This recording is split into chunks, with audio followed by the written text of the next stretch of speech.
정보가 있는 시사 토크쇼 장윤선의 팟짱. 안녕하세요. 장윤선입니다. 오늘은 10월 10일 금요일입니다. 여러분, 근덕면 반핵투쟁을 기억하십니까?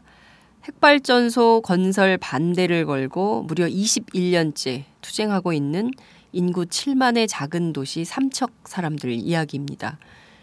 1982년 전두환 정권이 이 지역에 핵발전소 예정지역을 지정 고시한 뒤로 지금까지 이 지역 주민들은 원전 백지화 투쟁을 하고 있습니다. 도계동 성당의 박홍표 신부님을 필두로 한 삼척 핵발전소 반대 투쟁위원회. 벌써 20년이 넘도록 핵 망령과 싸우고 계신 분들이지요.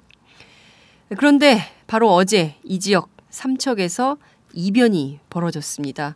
원전 반대를 걸고 시장에 출마했던 김양호 삼척시장이 주민투표를 통해서 삼척 시민의 84.9%가 이 원자력 발전소 유치에 반대한다는 이 주민 의견을 이끌어냈는데요.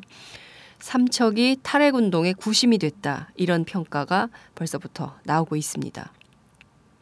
녹색당은 삼척 주민투표가 한국 민주주의와 미래를 구했다, 이렇게 평가를 하고 탈핵과 에너지 정책의 전환을 위해서 공론회장을 마련하자, 이렇게 나서고 있습니다. 일본 후쿠시마 사고 이후 삼척으로부터 다시 탈핵운동이 정말 본격화할 걸로 보입니다. 팟짱 시작합니다.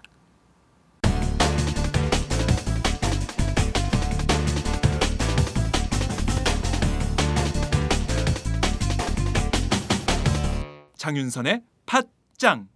네, 오늘 색깔 있는 인터뷰는 좀 앞으로 당겨서 해보겠습니다. 워낙 현안이 뜨거워서요. 이거를 먼저 얘기를 하지 않을 수가 없을 것 같습니다.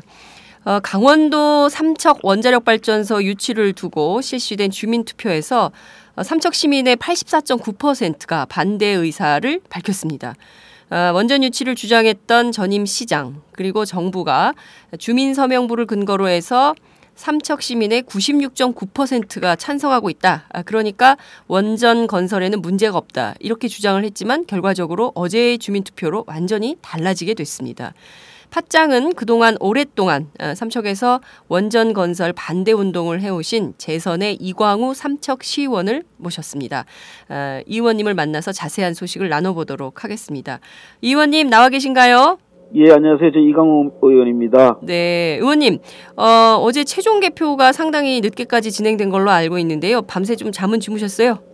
아니, 어제 끝나고 나서 몇 분들하고 아주 기분 좋게 소주 한잔 했습니다. 몇 시에 최종 개표가 끝났습니까? 한 11시 한 40분, 11시 한 30분경에 네. 투표관리위원장 정성은 전 민주화 기념사 앞에 이사장님께서 발표를 했습니다. 최종적으로. 네, 그 발표가 최종적으로 나는 순간 우리 주민들 표정이 어떻든가요? 다들 기뻐했죠. 감격하고 지난 한 4년간 투쟁해온 그런 역사에 대한 감회라 할까요? 모두 좀 엄숙된 분위기 속에서도 박수도 터져 나왔습니다만 대단히 엄숙했습니다. 네, 의원님은 또 더 각별하셨을 것 같아요. 워낙 활동을 오랫동안 그 원전 반대 운동을 해오셨기 때문에 예. 남들보다 더 한 가슴 한 켠이 뭉클하지 않았을까라는 생각이 좀 드는데 의원님은 좀 어떠셨습니까? 어제 뭐라고 말씀드려야 되는, 할 말이 없었습니다. 참 표현하기가 역설적이게도 이게 시민들의 뜻이구나, 이게 시민들의 뜻인데 시민들의 명령인데 네. 왜 사람들은 이럴까, 그런 고민들. 네. 핵발전소가 인류에게 미치는 그런 영향들에 대해서는 어떻게 생각하는 건가 하고 참 어제 삼척 시민인 제가 자랑스러웠습니다. 네, 아유 삼척 시민인 제가 자랑스럽다라는 그 말씀 한마디에 아마 이 방송을 듣는 여러 삼척 시민들이 다들 눈물이 글썽하지 않을까라는 생각이 좀 들기도 합니다. 지난 6.4 지방선거 때 삼척 지역 투표율을 보니까 68.68%였더라고요. 예예. 근데 이번 주민투표가 67.94%, 거의 비슷했어요. 예, 결과가. 예. 지난번 6.4 선거 때나 네. 지금이나 우리는 뭐 조금 더 높았으면 좋았을 텐데. 네. 참 삼척 시민들이 너무나 현명하다고 봅니다. 네.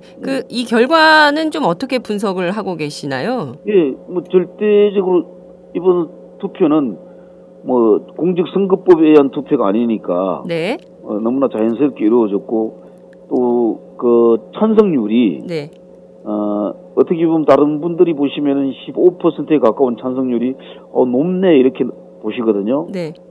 그 얘기는 뭐냐면은 자연스럽게 의견을 개진하는 투표였다는 게 반증하는 겁니다. 네. 예.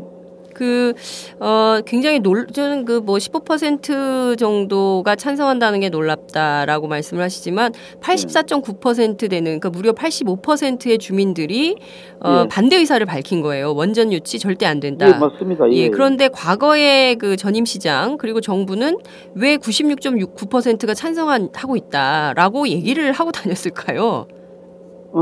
그때 당시에 네.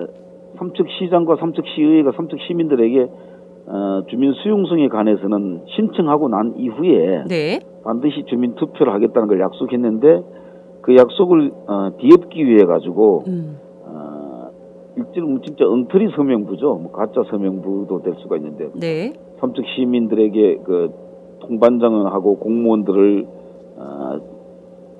동원해서 이제 서명을 받고 그리고 또 장소마다 여러 사람이 반복해서 이제 서명하게 하고 네. 그러다 보니 96.9%인데 96.9%는 나올 수가 없는 수치죠. 그렇죠. 예. 완벽하게 조작된 수치고 사람들을 말 그대로 혹세무미 나는 그런 수치였죠. 있을 수 없는 수치죠. 근데 그걸 가지고 지금도 산자부는 96.9%를 얘기합니다.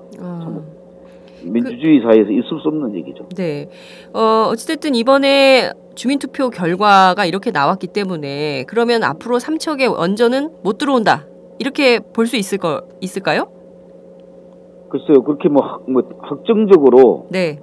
얘기를 할 수는 없겠지만 정부가 삼척 시민들은 못 들어오게 막을 겁니다. 네. 네. 그렇지만 정부가 이런 삼척 시민들의 뜻과 관계없이 예. 원전을 계속 짓겠다. 이렇게 하면 어떻게 되는 겁니까? 제2의 부안이 되겠죠. 여기 삼척 시민들은 이제 완강하게 저항할 거고. 네. 그것도 지금 현 시장이 지금 임기 안에는 아마 시장이 가진 권한으로서 네. 행정 절차들을 이행하지 않을 거니까 네. 그건 뭐 그렇게 걱정 안 해도 될 것 같고요. 네. 다만 이제 우려스러운 것은 네. 이런 사회적 비용을 감수하면서도 대한민국 정부가 추진하겠다. 이건 뭐 말이 안 되죠. 그리고 이미 삼척 시민들이 요구하는 것은 네. 삼척의 핵발전소를 들어오지 말라는 게 아니라 대한민국의 에너지 정책을 전환하라고 요구하고 있거든요. 네. 후쿠시마를 보고도 이렇게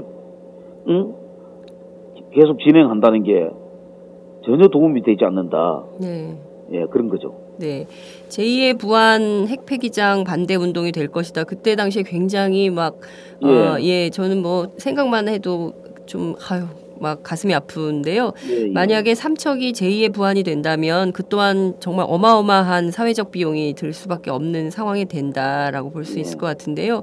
사실 근덕 해변이 굉장히 아름답지 않습니까?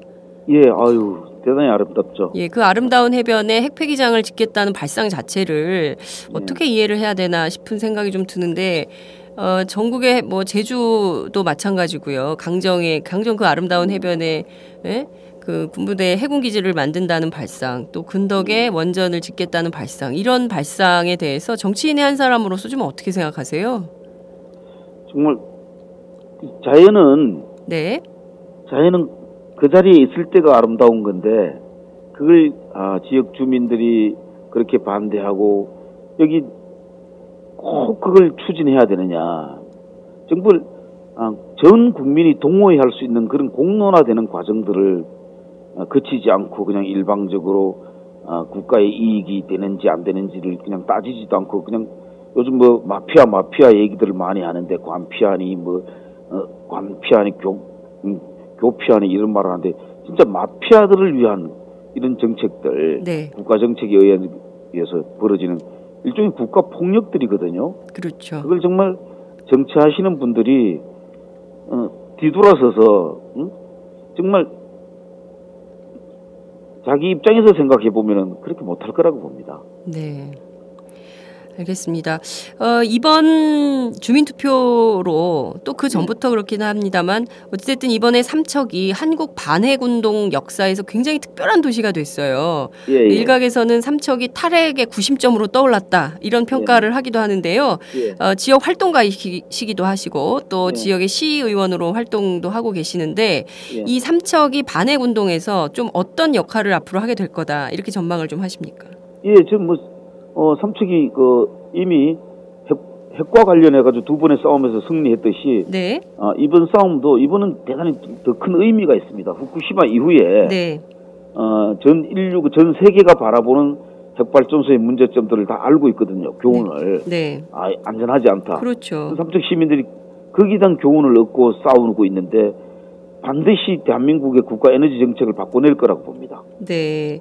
그 최문순 강원도지사가 정부가 만약에 원전 건설을 철회하는 결단을 내려준다면 삼척시에다가 신재생 에너지 단지 조성 사업을 적극적으로 지원을 해서 국가 에너지 수급에 나름 그 공조를 일조를 하겠다라는 입장을 밝혔어요. 예. 네, 이런 입장은 좀 어떻게 보십니까? 예, 저희도 크게 동의하고 동감합니다. 네.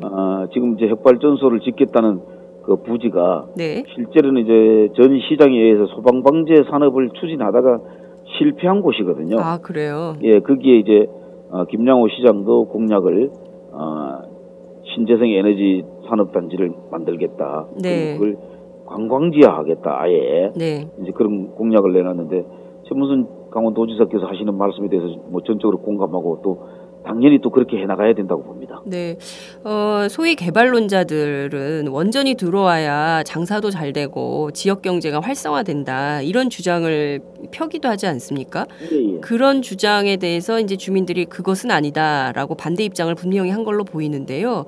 여전히 그런 세력들은 존재하는 것 같습니다. 원전이 들어오면 지역 경제가 활성화가 된다고 보십니까? 일시적으로 그 공사 기간 동안에는 아무래도 이제 사람이 들어오니까 하겠죠. 그러나 눈으로 보는 게 있습니다. 네. 제가 어떤 설명을 하더라도 삼척 시민들이 보고 있는 게 있거든요. 네. 삼척 바로 옆이 울진입니다. 네. 울진에 원자력 발전소가 지금 핵발전소가 4기가 돌아가고 있고 2기를 이제 건설하고 있거든요. 네.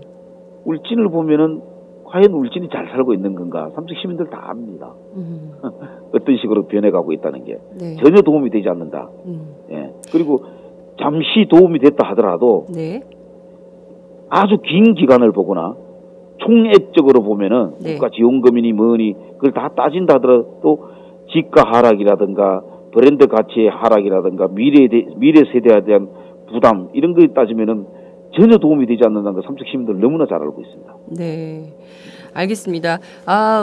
저도 삼척 시민들이 부럽네요. 이 의원님 같은 분이 이렇게 앞장서서 반핵 운동을 해주시고 또 이렇게 과찬이십니다.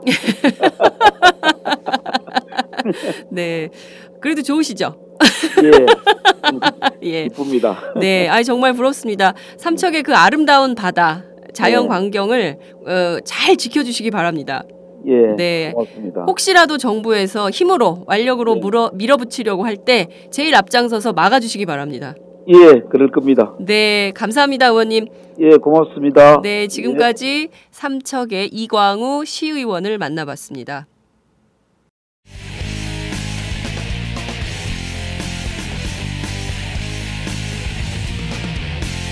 (2014) 국감 스타. 네, 2014 국감 스타. 팟짱이 선정한 아니고 찍은 드립다 찍은 팟짱이 찍은 국감 스타. 연결도 안 했는데 벌써 기침도 막 하시고 막 그러시는데요. 네. 오늘 국회 법제사법위원회 국감이 있습니다. 이상민 위원장을 다시 모셨습니다. 이 위원장님 나와 계신가요? 네, 안녕하십니까. 네, 연결도 안 했는데 막 웃고 그러세요. 존재감을 드러내기 위해. 지난번에 출연하시고 나서 댓글이 굉장히 뜨거웠습니다. 예, 그러니까 늦게 출연시키신 것을 후회하셨죠. 정청래 의원은 인기 없는 이상민 출연시키지 마, 막 이랬는데, 실제로 상당히 인기가 있으시다는 걸 다시 확인했어요. 저는 정청래 의원을 좀 자주 출연시켜 줬으면 좋겠습니다. 왜냐면 제가 이제 더 두드러지게 돋보이지 않습니까? 그래서 정청래 의원 같은 좀 그런 국회의원들을 많이 출연 좀 시켜주세요. 비교되게? 예. 예. 한 댓글러가 이런 얘기를 했어요. 도대체 이상민 의원의 변성기는 언제 끝나는 거냐. 앞집 중학생, 남자 중학생보다 더 심하다. 이상민 목소리를 위한 변명. 짧게 30초만 해주세요. 예. 야당 국회의원 2번 하면 이렇게 된다. 말씀드리고 싶습니다. 여당을 향해서 강력하게 싸우다 보니까 목소리가 이렇게 쉬었다. 예. 근데 실제로 행정수도 이전 때 그때 살짝 딴당 가셨을 때 그때 목소리 쉬신 거죠?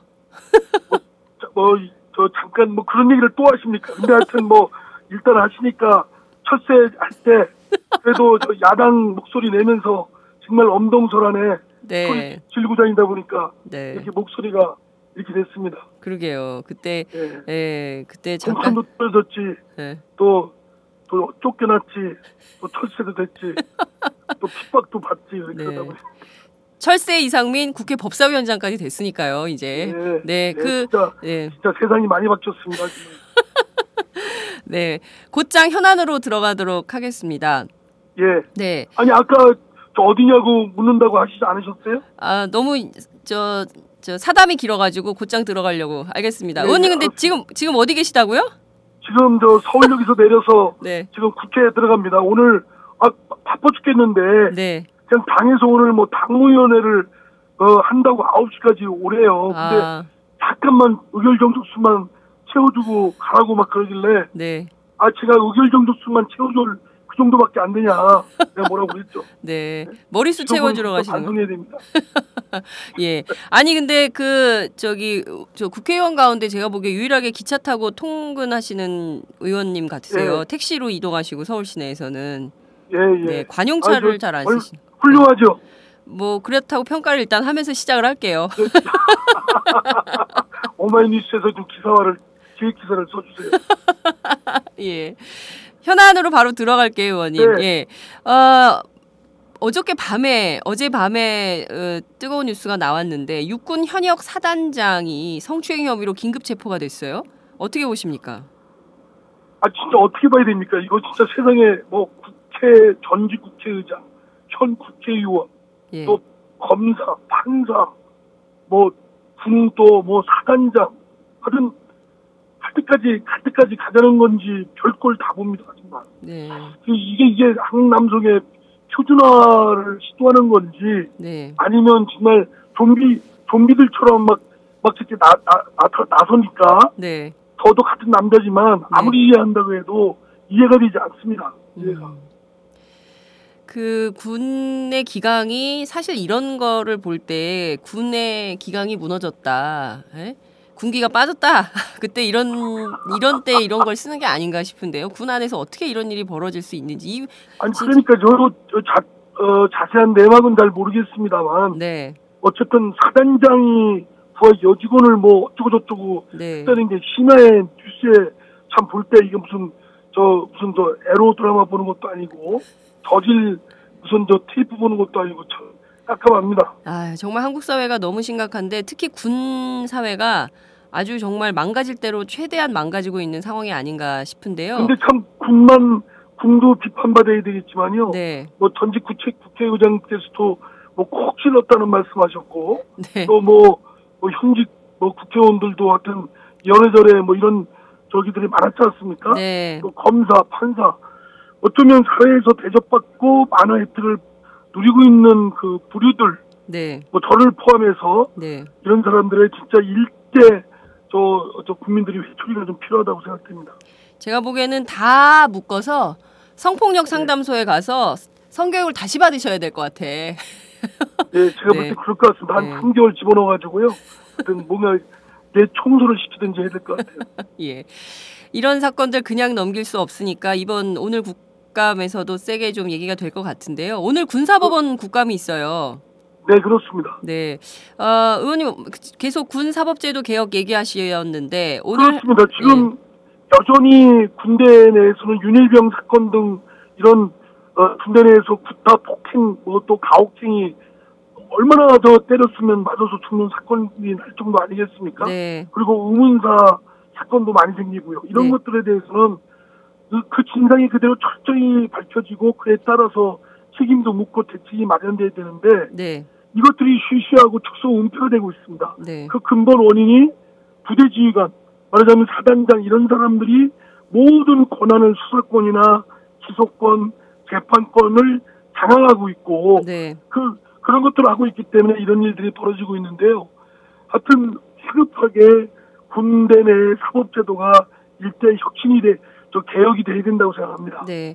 오늘 여야 국회의원들이 뭐 군사법원을 향해서 상당한 그 공방을 벌일 걸로 보이는데 어떻게 좀 이끌어 가실 생각이세요? 법사위원장이신데.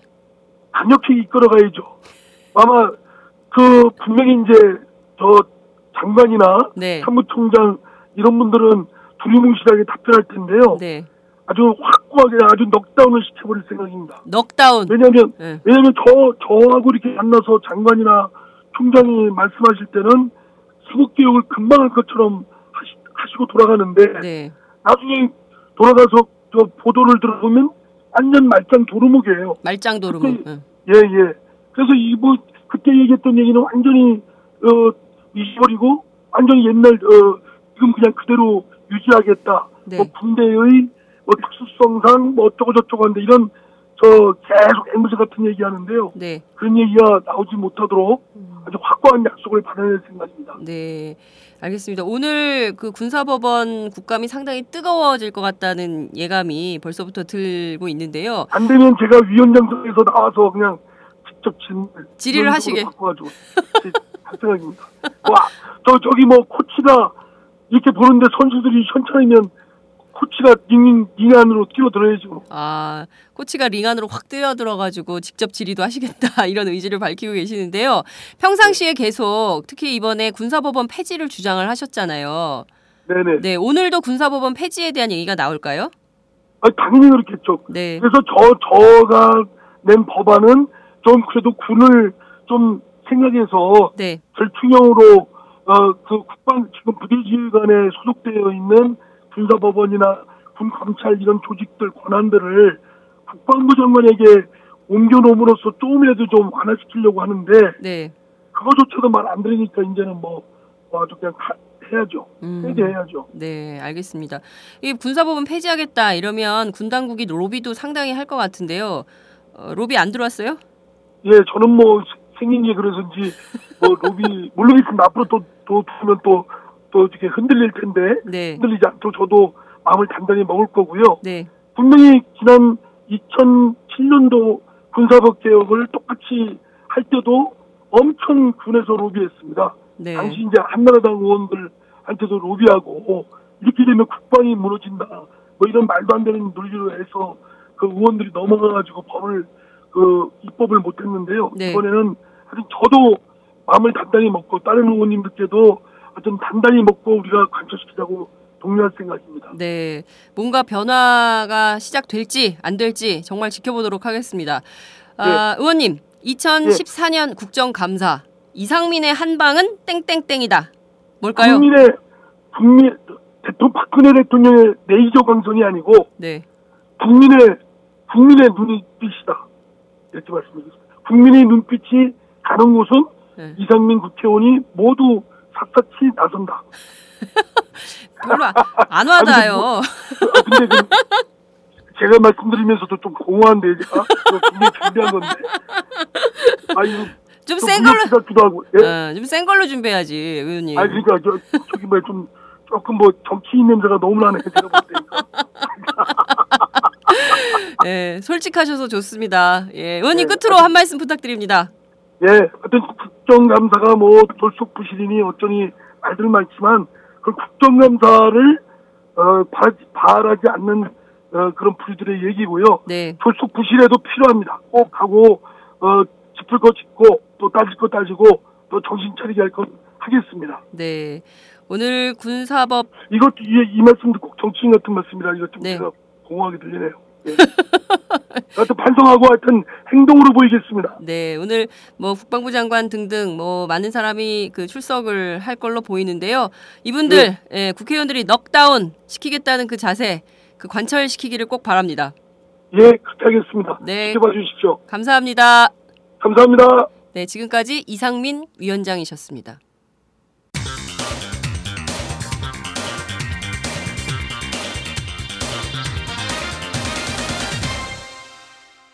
전혀 다른 뉴스. 네, 오늘 전혀 다른 뉴스. 미남의 국보급 기자 네, 박정호 기자가 자리 함께 하고 계십니다. 박 기자 어서 나오세요. 네, 안녕하세요. 박정호입니다. 네, 이른 아침에 머리도 샤프하게 자르고 나오셨네. 네. 보이는 팟캐스트인 줄 알고 나왔더니 안 보이는 팟캐스트. 네. 네. 그동안 보은 인사 또 적십자사 회비 민납 네. 뭐 이런 걸로 굉장히 논란을 크게 불러일으켰던 새 대한적십자사 총재죠. 김성주 총재의 교회 강연 내용이 있다 그래요. 그걸 오늘 단독 보도했다고 들었습니다. 어떤 내용인가요? 네, 그렇습니다. 그 김성주 총재가 네. 10여 년 전이 2000년대 초반에 인천의 한 교회에서 강연했던 내용인데요. 저희가 김성주 총재가 이제 적십자사 새 총재가 선출됐다는 얘기를 듣고 검증 취재에 들어갔습니다. 네. 그래서 뭐 이것저것 조사를 하고 취재를 하다가 제가 이 강연 내용을 입수를 했는데요. 이 강연을 들어보니까 어떻게 보면은 그 조금 대한적십자사 총재로서 부적절한 그런 인식이 있는 부분이 있어서 저희가 보도를 하게 됐습니다. 네, 그러면 인천의 한 교회 강연 내용을 우리가 한번 직접 들어볼까요? 네. 한국 땅에 태어나신 것도 하나님의 이유가 있으셨고 또 이렇게 남북한을 갈라셔서 저희를 겸손하게 하신 데도 이유가 있으시고 근데 저는 여기도 하나님께서 뜻이 있으신 것 같아요. 왜 2200만이 되는 우리의 형제 자매가 굶어 죽어가고 있는지 이 고난을 우리에게 허락하셨는지 그러므로 우리가 더 사명이 큰 거 있죠. 그러니까 우리 이 남한에 있는 우리는 지금 현재 있는 효율 하나의 생산성을 2-3배 올려야지만 그 사람들 먹여 살릴 자격이 생겨요. 들어보니까 정말 황당하네요. 네. 이거에 대해서 중립적이다, 객관적이다 이렇게 말할 수는 없을 것 같은데 그렇지 않나요? 네, 그렇습니다. 기사에서도 확인하실 수 있을 텐데요. 네. 뭐 저희 잠깐 소개해드리자면 한국 땅에 태어난 것도 하나님의 이유가 있으셨고 이렇게 남북한을 가르셔서 저희를 겸손하게 하신 것도 이유가 있으시고 이런 부분이 있었고요. 그리고 뭐 빈곤 문제에 관련해서도 여기도 하나님께서 뜻이 있으신 것 같아요. 우리의 형제 자매가 굶어 죽어가고 있는지 이 고난을 우리에게 허락하셨는지 그러므로 우리가 더 사명이 큰 거죠. 그러니까 하나님이 이런 남북 분단과 빈곤을 어떻게 고난으로 주셨다. 하나님의 뜻이고 이유가 있다. 네. 이렇기 때문에 우리가 더 열심히 돕고 북한 동포를 지원해야 된다. 이런 내용이었습니다. 제가 보기에는 남북관계 이관점이면 굉장히 풀기 어려운 것 같거든요. 그렇습니다. 김성주 총재가 그 이번에 이제 57세로 최연소 총재가 됐고 그리고 첫 기업인 출신이라서 스포트라이트를 받고 있는데 오히려 이게 어떻게 보면은 대한적십자사 총재 자리에는 어울리지 않는다. 이런 비판이 계속 제기되고 있습니다. 이게 진짜 심각한 발언인데 문제는 이게 끝이 아닙니다. 제 얘기를 좀 들어보니까 그 김 총재가 일본 식민지배 발언에 대해서도 상당히 심각한 얘기를 했어요. 일본 사람이 나쁜 게 아니라 우리 문제였다. 네네.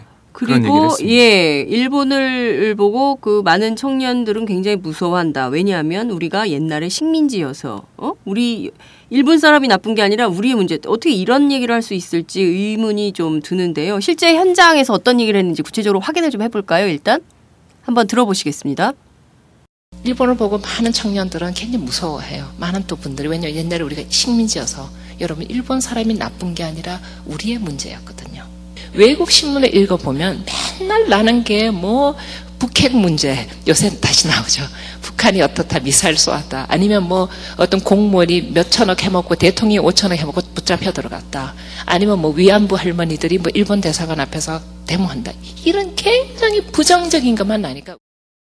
야, 어떻게 저로서는 도저히 상상할 수 없는 수준의 발언인데요. 일본 식민사관이 완전히 뼛속 깊이 있지 않고서야 이런 얘기를 할 수가 없다라는 생각마저 드는데 어떤 얘기인지 조금 정리를 좀 해줄 필요가 있을 것 같아요. 네, 그 김성주 총재가 교회 강연에서 그 일본을 뭐 무서워할 필요는 없다 이렇게 얘기를 하면서 나온 발언인데 그 일본 사람이 나쁜 게 아니라 우리의 문제였다라는 발언을 했고요. 그리고 그 다음에도 다른 부분에도 그 외국 신문 읽어보면 위안부 할머니들이 일본 대사관 앞에서 데모하는 이런 것을 부정적인 걸로 이렇게 해석하는 그런 것도 있었습니다. 네, 그래서 이거에 대해서도 저희가 한번 해명을 받아봤는데요. 그 김성주 총재는 해명에서 그 치욕적인 역사를 넘어서 물질주의 속에서 침체돼가는 일본을 우리 청년들이 두려움 없이 바라보고 자긍심을 가져야 한다는 뜻이었다고 얘기를 했는데 하지만 저희가 궁금해했던 과연 이 일본의 문제가 아니고 우리의 문제였다. 일본 사람이 나쁜 게 아니고 우리의 문제였다라는 거기에 대한 직접적인 답변은 받아볼 수 없었습니다. 제가 보기에는 궤변 중에 이런 궤변은 없는 것 같습니다. 아니 박근혜 대통령은 지난 유엔 연설에서 전쟁 범죄 중에 여성에 대한 성범죄는 절대로 용납될 수 없는 것이다 라고 강조까지 국제무대에서 그런 것까지 강조를 했던 분인데 세상에 최근에 보훈 인사 논란이 있었던 김성주 총재는 과거에 했다는 얘기가 일본군 위안부 할머님들이 일본 대사관 앞에서 수요 집회를 하는 것에 대해서 이렇게 모욕적 망언을 한 것에 대해서 과연 우리 국민들이 참을 수 있는 문제인가라는 생각이 들어요. 그 거기에 대해서는 답변을 또 했는데요. 해외 언론이 국내 사정을 잘 모르고 상황만 보고 부정적인 논조의 보도가 됐다는 것을 인용한 것이었다. 그리고 위안부 할머니들의 수요 집회를 정당한 항의로 생각한다. 이렇게 얘기를 했습니다. 그건 나중에 해명할 때 그렇게 해명을 했다는 거죠. 문제가 될 것 같으니까 그렇게 해명을 한 것인데 실질적으로 본인이 갖고 있었던 사관 자체가 친일 사관이라는 것이죠. 이 문제에 대해서 여러분 어떻게 들으셨습니까? 저는 화가 나가지고 손에 땀이 쥐어져요. 이거 있을 수 없는 일인 것 같고 김성주 총재 그냥 놔두고 볼 문제는 아니다. 이런 생각이 좀 드네요. 이어서 얘기를 좀 계속 해보도록 하죠. 첫 출근하는 김 총재를 직접 만나셨다고요. 디미러 인터뷰 성공하셨죠? 그렇습니다. 저희가 원래 이 강연 내용을 입수한 거는 9월 하순입니다. 그래서 바로 김성주 총재의 해명을 듣고 보도를 하려고 했으나 일종의 반론권을 보장해 드리려고요. 하지만 김 총재가 그때 유럽에 출장 중이었습니다.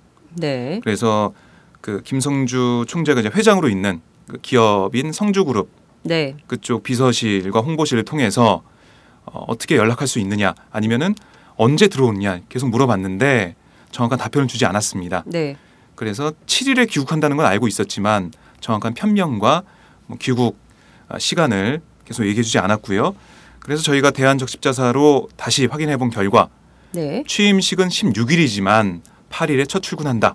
라는 사실을 듣고 갔어요. 가서 기다리고 있는 차에 김성주 회장이 출근하는 모습을 저희가 단독으로 취재를 했고요. 카메라에 담았군요. 그렇습니다.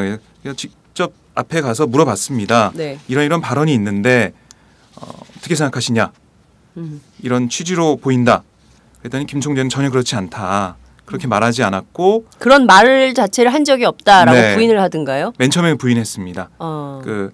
그리고 하나님의 이유가 거기에 있다는 식으로 제가 있다는 식으로 말하지 않냐 다시 한번 물어봤더니 그게 아니고 우리가 이제 형제 자매들을 도와야 한다.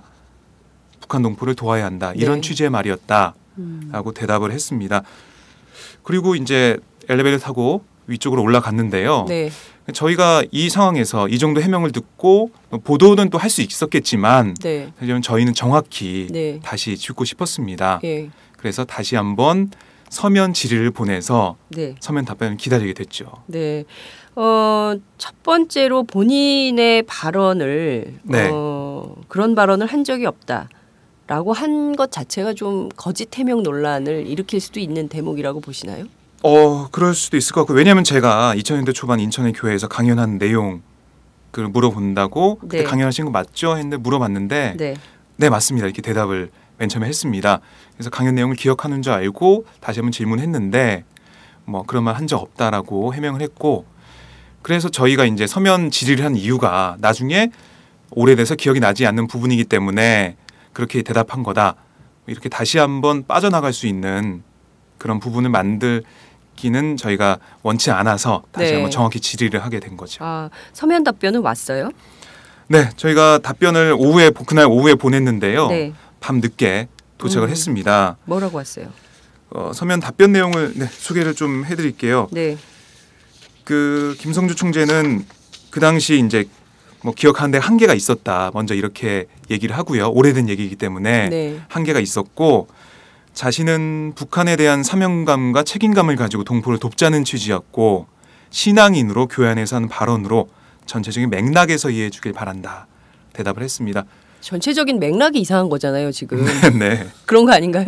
네. 전체적인 맥락이 상당히 극우적 발언이라고도 해석될 수 있는 여지가 있는데 특히 이제 남북 관계는 굉장히 균형적 관점이 중요하고 또 남도 이해하지만 북에 대한 이해가 굉장히 중요하거든요. 네.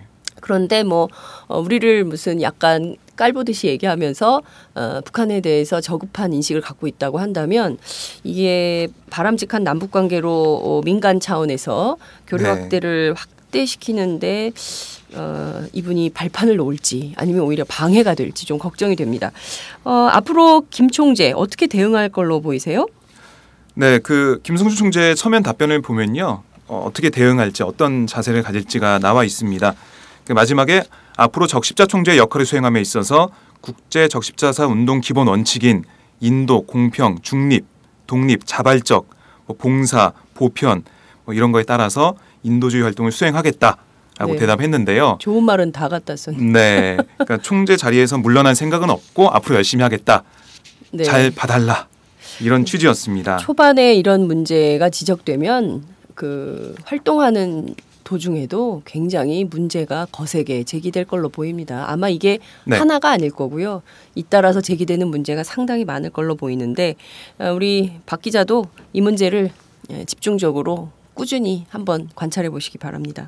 네, 알겠습니다. 예, 고맙습니다. 네, 고맙습니다. 지금까지 오마이뉴스 박정호 기자였습니다.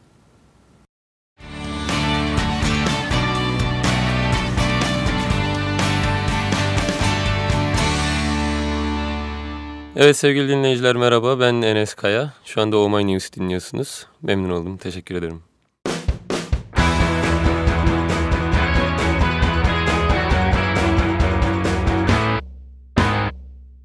색깔 있는 인터뷰.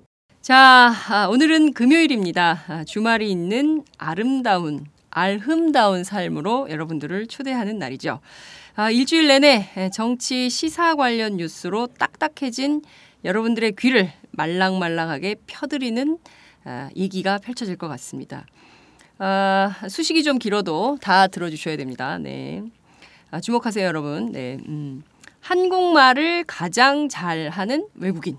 토론이 가능한 젊은 외국인. 막 웃고 있어.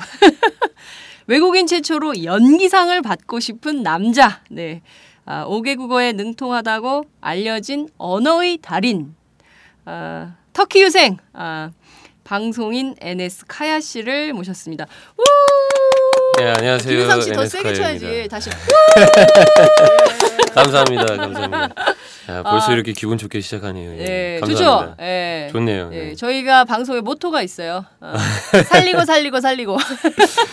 계속 끝까지 살려주세요. 네, 어서 오세요. 네, 반갑습니다. NS카이아입니다. 네. 어떻게 제 소개가 좀 마음에 드셨어요? 너무 좋은데요? 네. 너무 좋은데 네. 5개 국어는 제가 못합니다.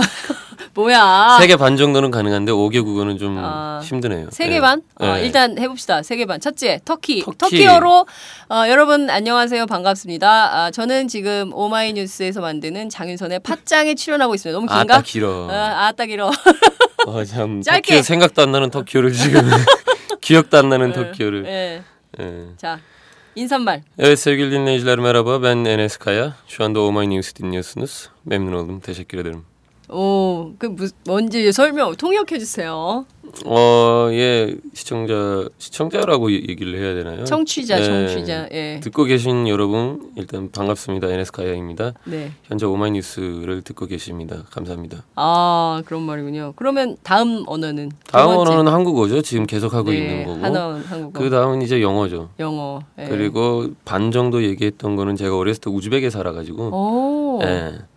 이제 반이라고 얘기를 하는 이유가 들으면은 알아듣는데 말을 못해요. 다 까먹어가지고. 우즈베키스탄의 언어는 뭐야? 우즈베거예요. 우즈베거가 따로 있어요. 따로 있어요. 그렇군요. 그때 어렸을 때 뭐 러시아어도 몇 살 때 간단하게 가서 배웠었는데 9살 때 갔었어요. 9살 때 가서 한 3년 정도 살았는데. 아버지가 뭘 좀? 네, 그때 우리 아버지가 신문사에서 일을 하셔가지고. 아버지가 언론인이세요? 그때 당시에는 그랬었어요. 지금은 안 그러세요. 네. 왔다 갔다 많이 하셨어요, 우리 아버지. 은퇴한 언론인. 뭐 은퇴라기보다는 분야를 바꾸셨죠. 그렇구나. 아니 근데 제가 이메일을 보니까 네. NS 카야라고 돼 있더라고요. 맞아요. 예. 그러니까 NS는 이 NS를 그러니까 미들네임이 있어서 이걸 줄여서 사실은 이게 ENES인데 네. 한국에 처음 왔을 때 사람들한테 이름이 NS라고 얘기를 하니까 뭐의 줄임말이냐고 자꾸 물어봐가지고 이게 줄인 게 아니라 원래 ENES인데 사람들이 NS 두 글자만 생각을 하셔서 이렇게도 써도 되겠구나라는 생각에 이메일이나 아이디나 그런 것들을 제가 다 NS로 만들었어요. 그렇구나. 네. 재밌네요. 원래는 ENES, NS예요. 그렇구나. 예. 제가 처음에 그 전화를 걸었잖아요. NS카야 씨한테 네. 전화를 해서 전 사실 오마이뉴스를 모르실 거라고 생각했어요. 왜냐면 한국에 오신 지가 오래되지 않으셨으니까. 그리고 또 저희가 오래된 12년 언론사고. 됐어요. 제가 한국에 온 지가. 오마이뉴스하고 여기 역사를 거의 같이 하는. 12년이면은 아마 오마이뉴스가 몇 년도부터 시작했죠? 2000년 저랑 2월 25일. 한 2년 정도 차이가 나네요. 제가 2002년 9월 달에 들어갔으니까. 정말요? 네, 한 2년 정도 차이가 나네요. 네, 근데 제가 그때 오마이뉴스를 혹시 아세요? 이렇게 혹시 모르실까 봐 여쭸더니 그럼요. 저 그 정도로 무식하지 않아요. 딱 그러셔요. 그랬던가요?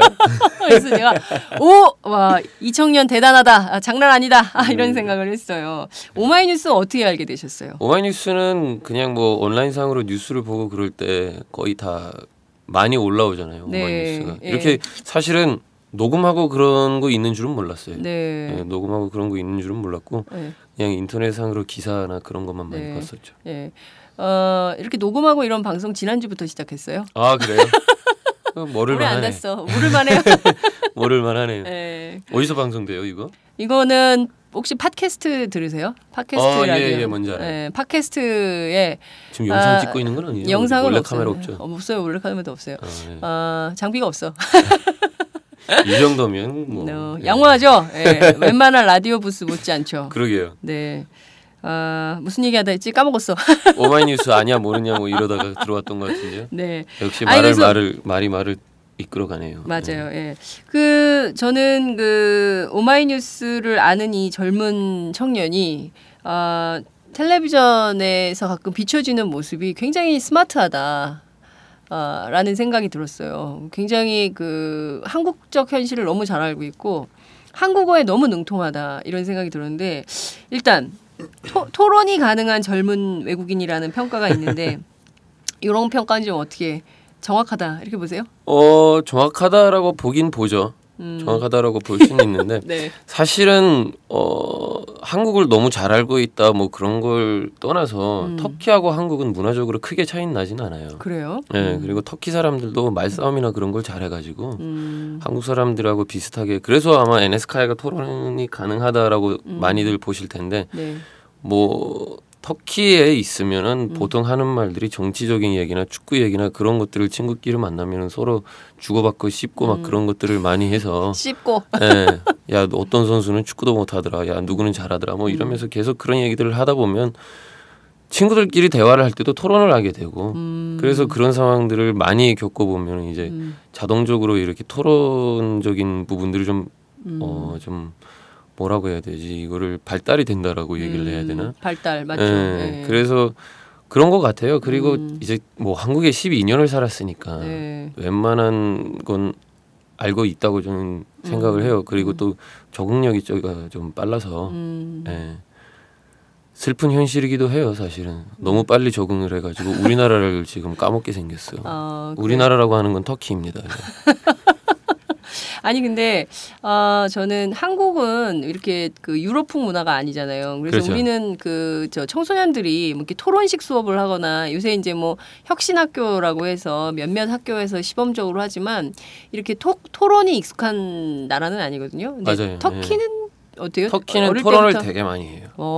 토론 그 프로그램도 되게 많고요. 방송에. 텔레비전에 네, 방송에 토론 프로그램도 되게 많고 그리고 토론을 할 때도 웬만하면 대학교를 가서 토론을 해요. 방송 프로그램들이 자기 스튜디오 들어가서 하는 것보다 대학교를 가서 네, 대학교 이제 뭐 강의실 뭐 대강의실에 들어가서 거기를 스튜디오로 만들고 대학생들 100명, 200명 불러가지고 뭐 정치인들 놓고 뭐 대통령을 불러다 놓고 그런 식으로 이제 대학생들하고 토론을 많이 시키고 그런 상황들을 많이 하기 때문에 토론 문화가 한국보다는 훨씬 더 터키가 뭐 발달돼 있다기보다는 많다고 얘기를 할 수는 있을 것 같아요. 우리는 토론 프로는 시청률이 잘 안 나오죠. 바닥이에요.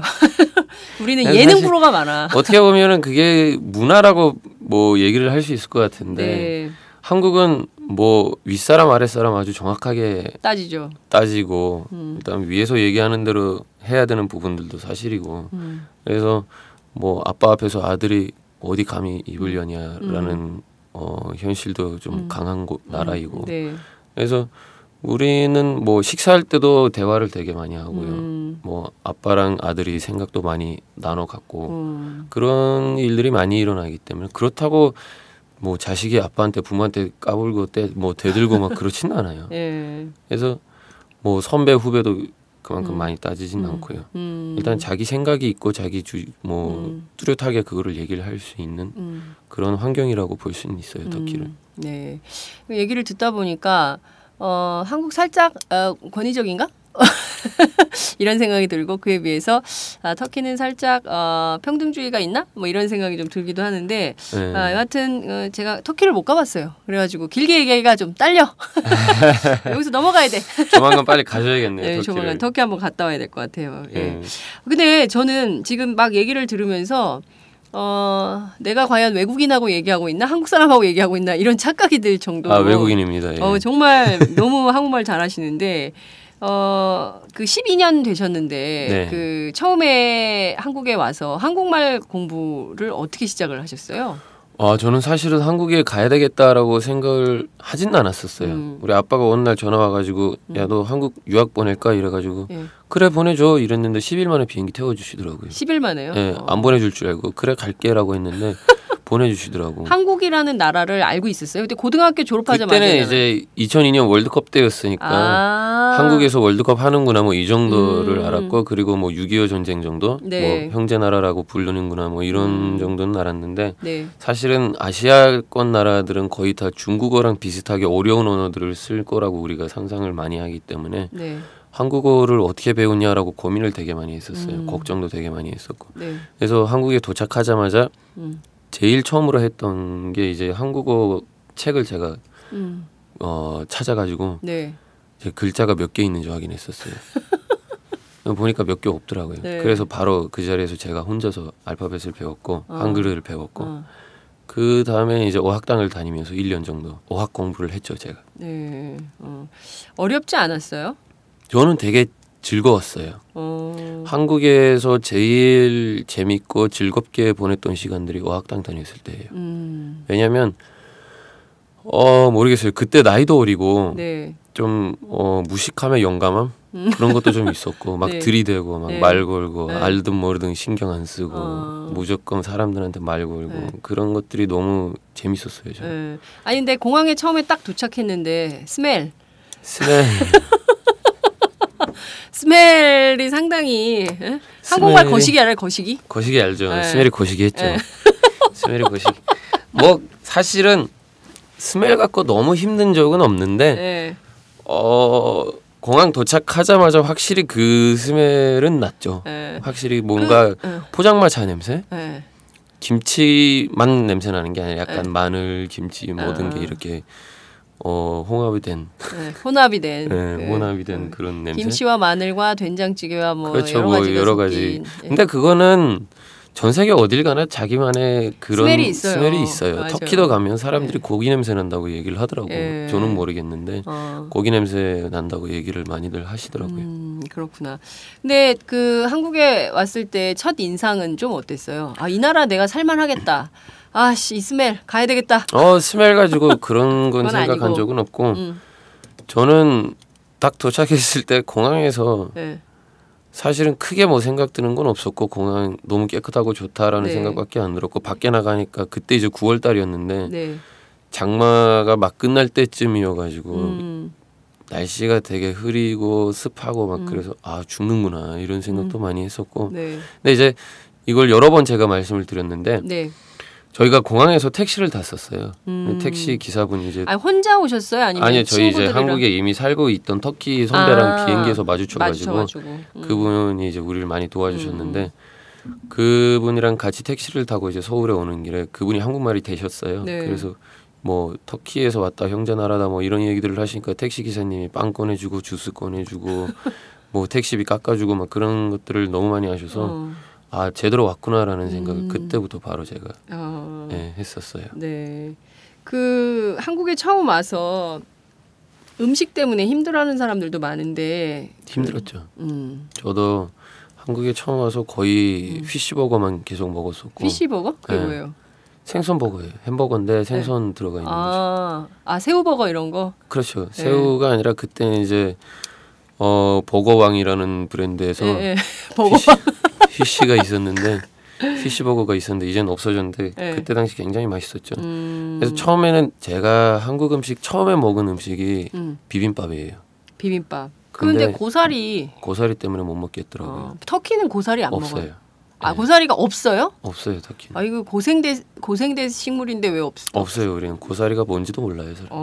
고사리, 김 그런 것들은 안 먹어요. 우리는. 고사리, 김, 멸치?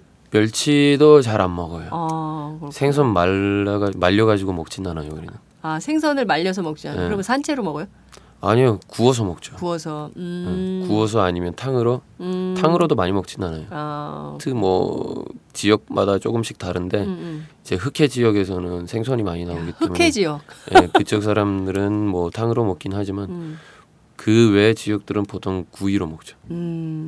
왜냐하면 생선은 구이로 했을 때 비린내가 제일 적게 나기 때문에. 그렇구나. 그러면 그 에네스카야 씨가 제일 좋아하는 생선 한국에 와서 요거 맛있었다. 저는 한국에 와서 처음에 들었던 얘기가 한국 사람들이 날로 먹는 생선이 제일 비싸다라고 들었었어요. 깜짝 놀란 미친 거 아니야? 왜 날로 먹어가지고 돈을 그렇게 들이냐. 그래서 한번 이제 회를 먹게 됐는데 그렇게 맛있더라고요. 그래요? 회 킬러예요. 저는 되게 잘 먹어요. 그래요?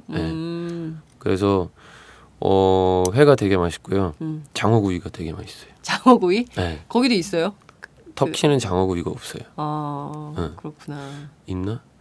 먹긴 먹는데 약간 한국이랑 좀 다르게 먹는 것 같아요. 소스가 다른 거예요? 네, 저는 터키에서 생선을 많이 안 먹었어요.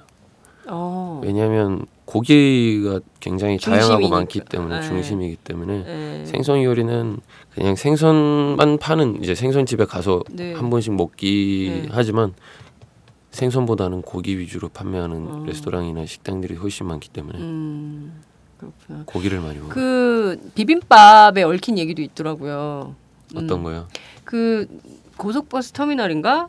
어디에서 비빔밥 주유소 주유소 휴게소 휴게소에서 비빔밥을 먹었는데 처음 먹은 비빔밥을 휴게소에서 먹었어요. 제가 김해 가는 길에 휴게소에서 먹었는데 너무 맛이 없어가지고 한 입만 먹고 못 먹었어요. 그게 이제 고사리 때문인 것 같긴 또 한데 그때 이제 뭐 휴게소에서 밥이 잘못된 건지 아니면 정말로 비빔밥이 원래 맛이 없었던 건지 그거는 잘 모르겠지만 고사리 때문에 못 먹었고 그 다음부터 고사리만 빼가지고 비빔밥을 먹은 게 거의 2년이에요. 2년 동안 고사리 빼고 먹었어요 비빔밥을. 지금은 어때요? 지금은 되게 맛있게 잘 먹어요. 고사리고 뭐고 다 맛있어요. 근데 변화된 계기는 뭐예요? 고사리에 대한 인식의 변화? 어려운 말 나왔다. 아니 처음에는 그게 고사리 때문일 거라는 생각을 못했었어요 사실은. 계속 이거였나 이러면서 빼먹고 이거였나 이러면서 빼먹고 이거였나 이러면 야채가 되게 많이 들어가잖아요. 그렇죠. 그래서 되게 많이 찾았었고 그 뒤로는 그냥 힘들더라고요. 뭐 나오는 걸 빼서 먹는 것도 힘들고 먹다 보니까 그냥 익숙해진 것 같아요. 주는 대로 드시게 된 거고. 처음에는 솔직히 말씀드리자면은 터키에서 밥을 먹을 때 맛을 위해서 먹었다면 한국에서 밥을 먹을 때 살기 위해서 먹었어요. 슬퍼. 배가 고프니까 먹고 살아야 되니까. 근데 지금은 되게 맛있어요. 비빔밥도 되게 맛있고. 사실은 제가 비빔밥 먹다가 사진 찍어서 엄마한테 보내드렸었는데 야 너는 풀만 뜯어 먹냐 이렇게 저한테 메신저로. 그래서 이제 어머니가 한국에 오셨을 때 드시라고 한번 줬는데 맛있게 잘 드시더라고요. 이거였구나 이러면서. 터키에서 그 비빔밥 같은 음식 없어요. 없어요. 그럼 터키는 뭘 먹어? 고기만 먹어? 터키는 쌀도 되게 많이 먹고요, 빵도 많이 먹고 고기도 많이 먹어요. 그리고 뭐 야채는 그냥 전 세계적으로 뭐 흔히 알고 있는 야채들을 많이 먹지 한국처럼 뭐 고사리니 뭐 그런 도라지니 것들을 뭐 그런 것들은 안 먹어요. 우리는 왜 이렇게 특이한 것들을 먹게 됐을까? 이유가 있겠죠, 다. 네. 그러니까 난리통에 전쟁통에 먹을 게 없어서 땅 속에 있는 것들 꺼내가지고 먹다 보니까 여기까지 왔나 라는 생각이 들기도 하네요. 그 한국에 와서 한국말 공부하고 한국에서 살게 될 때 이게 말도 해야 되고 글도 써야 되고 막 이렇잖아요. 말하고 글 중에는 어떤 게 더 어려웠어요? 저는 읽기가 제일 어려웠던 것 같아요. 읽기. 쓰는 것도 사실은 쉽진 않은데 왜냐하면 뭐 싫다라고 쓸 때 밑에 써야 되냐 옆에 써야 되냐 받침 있냐 뭐냐 이런 것들을 다 따져야 되잖아요. 뭐 4개 합쳐가지고 뭐 한 글자 될 때도 있고 3개 합쳐가지고 될 때도 있고 2개 합쳐가지고 될 때도 있고 그래서 그런 것도 쉽진 않았는데 저는 워낙에 이 책을 많이 안 읽어가지고 어릴 때? 아니요 어릴 때 말고 한국에서 어릴 때는 책을 많이 읽었어요. 터키에서는 책을 많이 읽었는데 한국에서는 이 읽기 속도가 느리니까 읽고 싶지가 않더라고요. 느리니까 나 혼자 짜증나. 못 읽겠다 이러면서 책 한 권 읽으려면 막 오래 걸리고 그런 것들이 이제 싫어서 많이 안 읽게 됐는데 지금도 읽기 속도가 그렇게 빠르진 않아요. 근데 이제 말하기 위주로 제가 한국어를 배워서 그리고 사실은 어학당을 다녔을 때도 숙제 같은 거 한 번도 안 했어요. 저는 너무 싫어서 숙제하기가 한 번도 안 했었는데 우리 딸하고 똑같아. 숙제하는 거랑 시험 보는 거랑 너무 싫었어요. 어머 저는. 진짜 똑같아. 전 세계의 모든 그냥 기본적인 학생인 거죠. 기본적인 학생인 거예요. 그래서 안 했었는데 말을 이제 많이 하다 보니까 숙제하는 애들보다는 말하기가 제가 더 빠르고 더 좋아가지고 그나마 학교에서 시험도 잘 보고 그래서 계속 1년을 다닐 수 있었던 것 같아요. 네, 그 아버지가 야 너 한국 유학 갈래? 라고 했을 때 왜 한국이야? 그러니까 한국을 아빠가 왜 권유했다고 그걸 하셨어요? 아빠한테 제가 물어보진 않았어요. 왜 한국이냐고 물어보진 않았는데 그냥 아무 생각 없이 아빠가 전화 와가지고 한국 갈래 하니까 저도 그냥 아무 생각 없이 설마 보내겠어라고 대답을 했었는데 나중에 알고 보니까 우리 아버지 후배분이 한국에서 이제 터키 분인데 한국에 살고 계신 분이 있으시더라고요. 그래서 그분을 이제 우리 아빠가 이스탄불에서 오랜만에 만나가지고 요즘 어디서 뭐 하냐 이런 얘기들을 하다가 한국에 살고 있다라고 얘기를 하니까 우리 아빠가 이제 우리 아들 유학 보내려고 하는데 한국이 어떠냐 좋다 보내라 내가 같이 도와줄게 이런 식으로 얘기들을 많이 하신 것 같아요. 그래서 이제 우리 아빠가 저한테 전화가 와서 한국 갈래 했을 때 갈래 하고 그분을 만나게 하셨었어요. 이스탄불에서 네. 어디 가면은 내 친구가 있으니까 가서 한번 만나고 얘기 한번 들어봐라. 네. 그래서 만나고 그분이랑 얘기를 하다 보니까 여기까지 왔어요. 그렇구나. 한국말에 친구 따라 강남 간다는 말이 있어요. 알아요? 알아요. 네. 친구 아빠 친구 따라. 아빠 친구 따라 서울 왔어요. 네. 근데 아빠 친구 따라 서울 와가지고 한국말 공부하고 굉장히 미녀의 네. 부인도 얻으셨어요. 예, 맞아요. 그 굉장히 그 결혼 풀 스토리도 이렇게 많이 알려졌던데 그 사진만 예뻐요, 진짜 예뻐요? 진짜 예쁘니까 결혼했죠. 근데 누가 보냐에 따라서 다르죠. 제가 보기엔 이뻐요. 관점에 따라 다르다. 그렇죠. 야. 근데 그리고 처음에 자신 있는 사람 나와서 안 이쁘다고 얘기해봐요. 어디 한번. 근데 처음에 만났을 때 한눈에 반했다고. 맞아요. 예. 근데 되게 이제 그 외국 사람들 좀 보수적인 경우에 네. 좀 같은 서양 사람 아니면 좀 힘들어요. 뭐 같은 동양 사람 아니면 같은 나라 사람 아니면 좀 살기 힘들어요. 문화적 차이 커요. 뭐 이런 얘기 많이 하거든요. 어떠셨어요? 저는 그런 생각 해본 적도 없어요, 사실. 그리고 첫눈에 반했어도 보자마자 결혼하자 이건 아니었고 서로 만나고 알아가고 그런 과정들이 있었기 때문에 네. 이게 좀 알고 보니까 나랑 맞구나라는 생각을 하고 그런 생각들을 하기 때문에 결혼을 하게 된 거고요.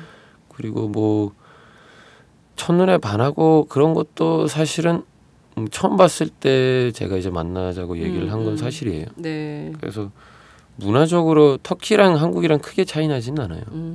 음식 문화나 그런 것들을 빼면. 차이 나지. 예. 근데 그런 것들은 서로 배울 수 있는 부분들이기 때문에 그리고 어차피 국제 결혼을 하게 되면은 국제 결혼을 떠나서 결혼을 하게 되면 서로를 위해서 포기해야 되는 것들도 많고 뭘 포기해야 돼요? 서로를 위해서 맞춰가야 되는 것들도 많다고 저는 생각을 하거든요.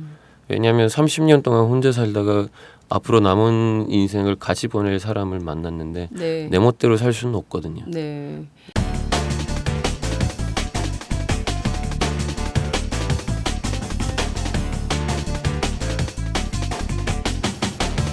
장윤선의 팟짱. 그러면 에네스카야 씨가 부인을 만나서 포기한 거 3가지. 포기한 거 3가지? 네. 터키 여자? 그리고 터키 여자를 포기했죠, 제가. 네. 그렇게 보면은 우리 어머니도 많은 것을 포기하셨죠. 네. 포기한 거 3가지. 갑자기 이렇게 말씀을 하시니까 생각나는 게 없네. 포기한 거 3가지. 크게 포기하는 건 없는 것 같아요. 사실은 네. 뭐 터키 음식도 포기했다고 얘기를 할 수도 있고 하루에 3끼 집에서 터키 음식 먹을 수 있는 상황인데 만약에 터키 사람이랑 결혼을 하게 되면 네. 그리고 뭐 이제 나중에 2세가 났을 때도 모국어가 터키어가 될 수 있는 상황인데 그렇지가 않게 됐고 네. 그런 부분들이 있는 거죠. 쉽지 않은 걸 선택을 한 거예요. 국제 결혼하는 사람들은. 네. 제 친구가 홍콩 남자하고 결혼을 했어요. 그래서 하는데 아들이 5살이거든요. 늦게 결혼해가지고 근데 얼마 전에 왔어요. 네. 얘가 3개 국어를 하더라고. 5살인데. 네, 해요. 예, 그래서 얘한테 모국어는 그 홍콩말, 중국말이고 그 다음에 네. 한국어는 하고 그 다음에 학교에 가면 영어하고 그러니까 3가지 말을 쓰더라고요. 그래서 1타 3피다. 우리가 그랬죠. 근데 괜찮더라고요. 맞아요. 굉장히. 그래서 오히려 한국에서 막 영어 스트레스, 우린 특히 또 막 제2외국어에 대해서 엄청 한국 사람들 그렇잖아요. 언어에 대해서 굉장히 막 고민이 많은 나라인데 맞아요. 오히려 국제 결혼하니까 그런 게 더 훨씬 쉽게 풀린다. 그거를 그렇게 얘기를 할 수는 없을 것 같고요. 어디서 어떻게 사냐가 중요한 것 같아요. 그러니까 뭐 국제 결혼을 해서 홍콩 가서 살고 계시면 네. 뭐 자동적으로 중국어를 배우게 되는 거고 네. 거기서 이제 국제 학교를 다니게 되면은 학교 다니면서 영어도 배우게 되는 거고 그리고 엄마가 한국 사람이기 때문에 모국어로 한국어를 배우는 거고. 네. 근데 그분들이 이제 한국에 계셨고 아버지가 한국말 잘하시고 그랬으면 또 다른. 네, 중국어를 못할 수도 있고 그리고 한국 학교를 다니게 되면 영어도 그만큼 뭐 국제 학교가 아니기 때문에 모든 수업들이 영어로 진행되는 게 아니기 때문에 그런 부분들에는 차이가 많이 날 수도 있어요. 그렇구나. 그 애기 만약에 어떻게 키우고 싶으세요? 아기를 어떻게 키우고 싶냐고요? 그냥 예쁘게 키우고 싶어요. 이 질문을 어떻게 대답을 해야 되는 거지? 아기 어떻게 키우셨어요? 네, 잘 키우고 있어요. 아니, 그러니까 뭐 말도 잘하고 막 이런 이게 좀 그렇잖아요. 그러니까 일단 한국에 살기로 결심했으니까. 저는 사실은 무조건 평생 한국에서 살 거다라는 생각은 없어요. 네, 왜냐하면 언젠가는 내 나라 돌아가야 되지 않겠어라는 생각을 저는 늘 하고 있고요. 대신 이제 언제 돌아갈 거다 그걸 결정을 안 한 상황인 것뿐이지. 네. 뭐 내가 죽고 나서도 무덤은 여기에 있었으면 좋겠다 뭐 그런 생각은 없어요 사실은. 내 나라이기 때문에 어찌됐든 내 시체라도 터키에 좀 묻어줬으면 좋겠고. 그래서 애기 교육이나 그런 거는 한국이 좋냐 터키가 좋냐 이런 걸 크게 따질 생각은 없고요. 그냥 기본적으로 뭐 수업이나 그런 것들에 대한 걸 떠나서 도덕적인 교육이 중요하다고 저는 생각을 하는데 그걸 이제 가정교육에서 잘 해야 된다고 저는 생각을 하고 있고, 문화적으로도 자기 문화를 정확하게 알아야 되고, 그래서 터키 문화도 알려주고 한국 문화도 알려주고, 그래서 쉽지는 않을 것 같아요 사실은. 왜냐하면 터키에 살아야지 터키 문화를 더 잘 배울 수 있는 건데, 그렇죠. 아빠로서 그리고 아기라는 거는 엄마랑 시간을 더 많이 보내기 맞아요. 때문에 아빠로서 쉽지는 않을 거라고 생각을 하고 있어요 저는. 저는 좀 아까 금방 얘기한 대로 약간 뭐랄까 애국심도 되게 투철하신 것 같아요. 예, 좀 있는 편이에요. 도덕 이런 거 굉장히 강조하고, 사실 이제 철학이나 도덕 이런 게 되게 사회에서 중요한 건데 우리 사회는 좀 그런 것보다는 국영수를 중심으로 가는데 네, 역시 좀 다르다. 그러니까 좀 조금 더 사실은 그렇다고 국영수 쪽으로 간다고 해서 도덕이나 철학이나 그런 걸 포기한 상태는 아니잖아요. 근데 이거를 이제 시간이 가면 갈수록 어떻게 되냐가 중요한 건데 사실은 절대로 무시해서는 안 되는 부분들이라고 저는 생각을 해요. 맞아요. 학교에서도 가르칠 때도 가정에서 가르칠 때도 중요하다고 저는 생각을 하는데 예를 들어서 쉽게 얘기를 하자면 길 가다가 5,000원 주웠다. 이건 내 돈이 아니기 때문에 내가 이걸 쓸 수 없다라는 생각으로 그 돈을 줍던지 아니면 그냥 가던지 해야 된다고 저는 생각을 하거든요. 그런 것도 도덕적인 부분들이고 아싸 오늘 가서 로또 사야지 재수 좋은 날이다 이런 생각한다는 거는 좀 아닌 것 같아요 사실. 예, 그런 부분들이 이제 도덕적인 교육이나 그런 상황들인데 이게 이제 뭐 가벼워지면 가벼워질수록 시간이 지나면 더 문제가 될 수도 있는 부분들이라고 저는 생각을 해요. 한국 사회에서? 아니 한국 사회가 아니라 터키 사회도 마찬가지예요. 마찬가지고. 알겠습니다. 제가 사실은 영화 초능력자에서 처음 만났어요. 예. 제가 사실은 좀 이렇게 약간 사람을 잘 봐요. 그러세요? 뜬다. 제가 핑클의 이효리 씨를 옛날에 맞췄거든요. 그래요? 핑클 중에 이효리 오래간다. 사람들이 안 믿었어요. 왜냐하면 가수인데 저는 얼마나 가요? 오래가. 어디 손금 보실래요? 요즘 오르는구나. 수상족상 관상 3종 세트. 네. 근데 네, 그때 제가 영화 초능력자 볼 때 될 것 같다는 생각이 좀 들더라고요. 근데 진짜 떴더라고요. 오래 걸렸죠? 아니요, 몇 년 안 걸렸어요. 지금 한 4년 정도 기다렸어요. 처음에 어떻게 캐스팅이 됐어요? 저는 원래 2009년, 2010년 1년 동안 그 FC 서울의 균혜식 감독님 통역을 맡아가지고 통역 일을 했는데 이제 계약이 끝날 때쯤에 소속사에서 이제 콜이 들어와서 계약을 해서 들어갔었어요. 네. 근데 그 소속사에서 이제 오디션 자리를 잡아가지고 초능력자 오디션을 봤던 거고요. 그래서 오디션으로 들어갔다고 봐야죠. 시험 보고 들어갔구나. 그렇죠. 네. 사실은 제가 그 초능력자를 들어갔을 때 캐릭터가 그렇게 제가 연기했던 캐릭터랑 조금 달랐어요. 그래요? 거의 대사도 없었고 굉장히 진지한 캐릭터였는데 감독님을 만나니까 감독님이 이제 한국말 잘하니까 좀 대사를 늘려보자라는 좀 얘기를 하셔서 굉장히 많이 늘리셨고 아마 강동원 씨보다 대사가 제가 더 많을지도 몰라요. 동원이 형은 눈으로 했기 때문에 눈으로 연기하셨고 저는 이제 대사를 많이 했었는데 그래서 굉장히 기분 좋은 작품이었어요. 사실은 뭐 흥행이 우리가 원하는 만큼 되지는 않았지만 네. 굉장히 기분 좋은 작품이었고 좀 연기적으로 내가 욕심을 낼 수 있는 그런 작품이 됐다고 저는 생각을 해요. 그 영화를 여기서 찍었잖아요. 맞아요. 상암동에서. 상암동 그때는 여기 상암동이 이러지도 않았어. 거의 농파시였어요. 앞쪽이. 맞아요. 그 영화 찍을 때 여기 네, 개판이야. 여기 차도 안 다녔었어요. 차도 안 다녔지. 네, 그 찍을 때 저희 구경했는데. 그때 땅이나 좀 사놓을 걸. 이렇게 될 줄 누가 알았어.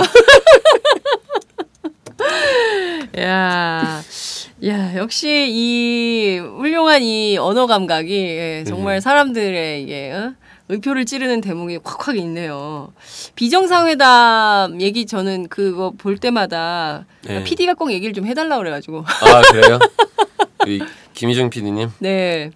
그래서 보면 정말 그 한국 사회의 현실과 또 문화, 사회에 대해서 얘기가 많이 나오더라고요. 맞아요. 네.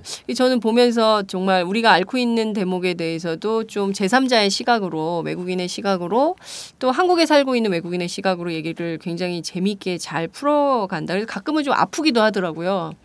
네. 아파요. 아니, 그러니까 뭐 약간 뭐랄까, 저거 우리가 진짜 다시 생각하게 되는 부분이 네, 맞아요. 바로 그런 게 좀 있는 것 같아요.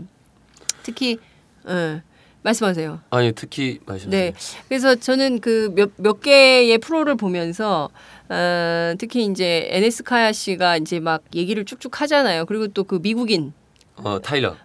그 가방 끊긴 얘기할 때도 이렇게 약간 토론이 될 때 저는 참 보기가 좋더라고요. 그 프로그램 할 때 하면서 제일 좀 좋은 점?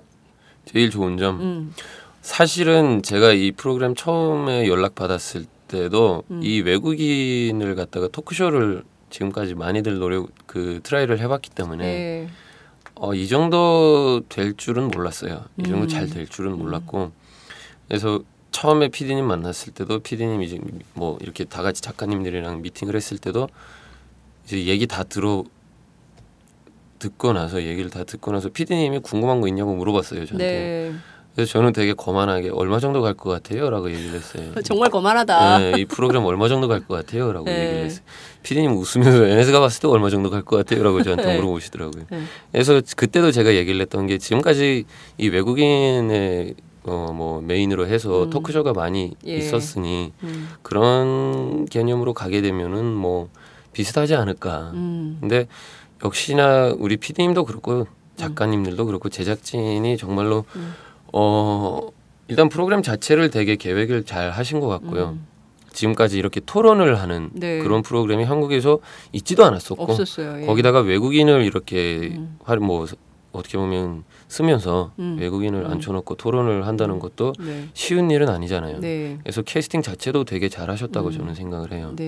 그래서 그걸 떠나서 가장 중요한 거는 우리가 서로 싸울 수 있는 대화가 좀 토론적으로 이루어질 수 있는 주제들이 되게 중요한 것 같은데 주제 선택도 굉장히 잘 하시는 것 같아요. 그래서 우리 프로그램이 그래서 조금 어떻게 보면 성공을 한 거 아닐까라는 생각도 제가 하는데 정말로 한국뿐만이 아니라 전 세계적으로 모든 사람들이 생각을 하고 있는 문제점들이거나 아니면 앞으로 어떻게 될까라고 고민을 하는 부분들에 대해서 우리가 11명이 앉아가지고 얘기를 하는 부분들이 많아서 그리고 말 그대로 우리 프로그램은 그 토론뿐만이 아니라 재미를 주는 그래서 이름이 비정상인 원래 토론이면은 시발점이 있고 정점이 있고 뭐 그래야 되는데 우리는 시작을 하되 뭐 도착은 다 이상한 대로 도착을 하고 서로 말들이 다르고 뭐 인정할 건 인정하지만 인정 못할 것들이 더 많고 서로 놀라운 부분들도 굉장히 많고 듣다 보면 벨기에가 한국보다 더 놀랍고 한국 얘기를 들어야 되는데 중국 얘기 들으니까 더 신기하고 그런 부분들이 굉장히 많이 나오기 때문에 시청자분들도 공감을 많이 할 수 있는 프로그램인 것 같아요 사실은. 맞아요. 그래서 저는 개인적으로 뭐 NS거나 타일러거나 누구거나를 떠나서 이 프로그램 자체가 계획이 되게 잘 돼 있는 프로그램이라고 저는 생각을 해요. 저는 굉장히 공감하는 그 강도가 되게 많았어요. 볼 때마다. 근데 특히 네. 이제 스펙 얘기하고 네. 결국 그게 학벌 사회의 문제점. 한국 되게 심각하잖아요. 그래서 학벌 사회의 문제점. 그래서 학벌 사회가 결국은 양극화 를 넘어서 신자유주의 문제까지 건드리더라고요. 근데 물론 이제 예능 프로니까 뭐 심각하게 뭐 양극화가 맞아요. 어떻고 뭐 구조가 어떻고 이런 얘기는 안 해. 그런데 그 내용에 스며 있는 그리고 이제 그 토론을 통해서 전달하고자 하는 메시지는 굉장히 사회적인 메시지다. 맞아요. 네. 종편에서 보기 드문. 맞아요. 그런 것 같다는 생각이 좀 들더라고요. 그래서 저는 근데 보니까 그 프로그램에도 상당히 기여를 하는 모양이에요. 저희는 그렇죠. 왜냐면 저는 사실은 이렇게 생각을 해요. 우리 프로그램이 잘 되는 거는 모든 시청자층의 뭐 대화를 나눌 수 있는 대화가 이루어질 수 있는 보는 모든 사람들이 무언가를 가져갈 수 있는 프로그램이라고 저는 생각을 하거든요. 뭐 타일러가 얘기하는 거 마음에 안 들면 NS가 얘기하는 게 마음에 들고 NS가 얘기하는 게 마음에 안 들면 뭐 벨기에 줄리안이 얘기하는 게 마음에 들고 그러니까 모든 층에 따라서 우리가 얘기가 통하는 부분들이 있기 때문에 프로그램이 잘 되는 부분도 있고 시청자들이 우리 프로그램을 뭐 아껴보고 지켜보고 사랑하는 부분들도 있다고 저는 생각을 해요. 저는 거기에 그 다양성이라고 생각해요. 그렇죠. 그 프로그램이 주는 다양성 때문에 자꾸 보게 되는 것 같더라고요. 그러니까 뭐 한 가지만 계속 얘기하면 지루하거든요. 근데 막 그 여러 가지 한 가지 사물에 한 가지 사건 또 한 가지 현상에 대해서 다양한 각도 전 세계인의 각도로 얘기를 하니까 그게 정말 공감이 많이 된다라는 생각이 좀 들었어요. 그래서 캐스팅이 되게 잘 된 거라고 저는 생각을 해요. 자기 자랑하는 거죠? 아니요. 저 혼자 나가는 건 아니잖아요. 네. 우리가 11명인데 멤버가. 네. 농담했는데 너무 진지하게 받아서 민망해. 일부러 그렇게 받은 거예요. 뭔 소리야? 네. 눈치껏 그걸 넘기셔야지. 당연히 자기 자랑이지. 그럼 내가 나가서 벨기에 자랑하겠어요. 한강에서 치맥 먹는 거 재밌다. 뭐 페이스북인가 트위터에 올린 걸로 알고 있는데 아닌가요? 잘못 보신 것 같은데. 잘못 봤나? 저는 맥주를 안 마셔요. 안 먹어요? 네. 치킨이었나? 치킨은 먹는데 맥주를 안 마셔요. 네, 그렇구나. 술을 안 드시는구나. 네, 저는 술을 아예 안 먹어요. 저기 이슬람. 그렇죠. 종교 때문에 술을 안 먹어요. 술하고 돼지고기를 안 먹습니다. 그 라마단도 지키세요? 그럼요. 그럼 라마단 기간이야. 방송 잡혔어. 어떻게 해요, 그럼? 다 해요. 기도 시간은 어떻게 해요? 기도 시간이 문제가 아니라 기도 시간은 어차피 그 하루에 5번이고 한 번 할 때마다 5분 10분밖에 안 걸리기 때문에 무조건 어딘가를 찾아가서 기도를 해야 되고 그런 부분들은 없어요. 그냥 좀 깨끗한 공간만 찾아서 하면 되는 거고 그리고 기도는 라마단 때만 하는 게 아니라 1년 365일 계속 하는 거예요. 죄송합니다. 네, 라마단 때는 단식하는 거고 단식을 할 때는 그냥 밥이나 물을 안 먹는 것뿐이에요. 그것도 해가 떠 있는 기간 동안만 안 먹지 저녁이나 새벽이나 밤에는 다 먹어요. 네. 장윤선이 무식해가지고 다 드러났어. 아닙니다. 배우고 가시면 되지 뭐. 네. 이런 여유 좋아요. 예.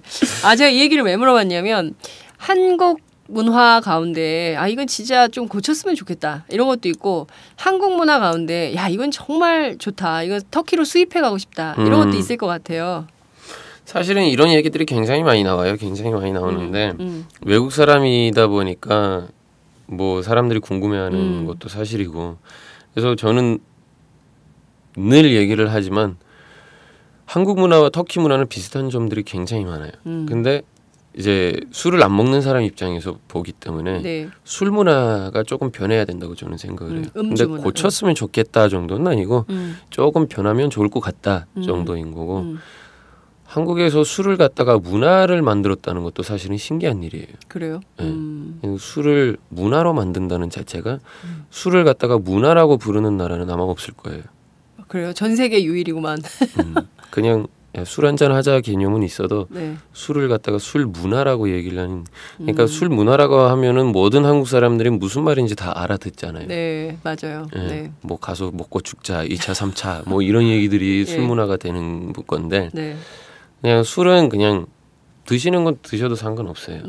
저 뭐 제가 마시는 건 아니기 때문에 남이 마신다고 제가 손해 보는 것도 아니고 대신 이제 조금 더 서로를 생각을 하고 양보를 하고 좀 이해를 해주는 부분들이 있어야 될 것 같고 먹고 죽자라는 개념이 조금 더 가벼워져야 될 것 같고 네. 서로 술을 너무 뭐 강하게 권하거나 그런 부분들이 조금 더 가벼워져야 될 것 같고 그러니까 특히 여성분들은 고생 많이 할 것 같아요. 맞아요. 회사 다니는 여성분들이 회식 한번 하면은 야 뭐 김대리 와서 술 한잔 해 아니면 술 한잔 따라봐 뭐 이런 부분들도 있을 것이고 네. 근데 그 여성분들도 가정이 있을 것이고 네. 뭐 집에 가고 싶어하는 부분들도 있을 텐데 쉽진 않을 거라고 저는 생각을 해요. 맞아요. 그리고 몸에도 안 좋고 건강에도 안 좋고 네. 술을 너무 많이 마셔요 한국 사람들이.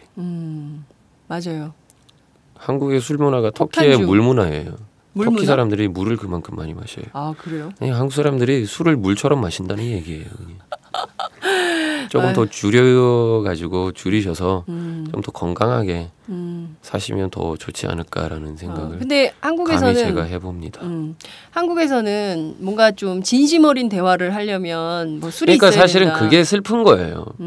사람하고 친해지려면 술을 마셔야 되고 사람하고 일이 진행이 되려면 술을 마셔야 되고 네. 굳이 술을 안 마셔도 편하게 대화를 해야 되는데 어느 정도 정신 상태가 가벼워져야지 내가 이 사람하고 친해질 수 있고 뭐 이 사람하고 일을 할 수 있다라는 게 사실은 슬픈 현실이에요.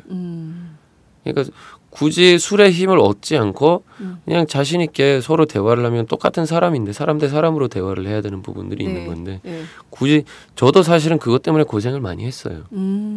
왜냐하면 대학교 처음 들어갔을 때 MT, OT 아무 데도 안 갔어요. 술만 먹는다 그래서 내가 안 먹기 때문에. 네. 근데 나중에 학교 가서 첫 수업 들어가니까 애들이 서로 다 친하고 나만 거의 왕따 기준이더라고요. 왜냐하면 술 먹으러 같이 안 갔고 그런 분위기를 같이 안 즐겼기 때문에 예. 애들이 저랑 친해지는 게 어려워지더라고요.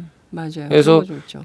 사실은 그렇게 봤을 때는 제가 고생을 하죠. 애들이 고생을 안 하죠. 그렇죠. 나랑 친하든 말든 애들이 고생할 건 없는데 내가 4년 내내 그 학교를 다니면서 뭐 수업도 쉽지는 않을 것이고 외국인이라서 네. 뭐 과제나 시험이나 그런 부분들에 대해서 도움도 많이 받아야 되는 상황인데 네. 술을 안 먹고 술자리를 안 가기 때문에 애들하고 친해질 수 없다라는 네. 것 때문에 고생을 많이 했죠. 그렇구나. 특히 그 한국 사회에서 검사들, 기자들, PD들 많이 먹어 술을 줄여야 돼요. 저도 좀 상당히 공감해요. 저는 임신했을 때 폭탄주 안 먹는다고 선배들한테 되게 욕 먹었어요. 그러니까 참 이런 것도 고생하셨네요. 예. 폭탄주가 아니라 술을 아예 드시면 안 되지. 안 되는데 하여튼 막 술은 드셨고? 아니요 거의 안 마셨어요. 예. 어쨌든 드셨네. 아니요 안 먹었다니까. 남들은 초콜릿도 안 먹는데 임신했을 때. 커피도 안 먹는데. 그러니까 예. 커피도 안 먹는데 술을 그러니까. 드셨다고. 아니 안 먹었다니까 왜 자꾸 그래요? 어떻게든 지금 이미지 살리려고 하시는 것 같은데. 아니라니까. 아니 뭐 폭탄주 안 먹었다고 욕을 먹으면은 취조해. 술은 먹는데 폭탄주는 안 먹는다 이런 식으로 나오잖아요. 안 그래요? NS의 전직이 검사 같아요. 아니 지금 남편분한테 혼날까봐 지금.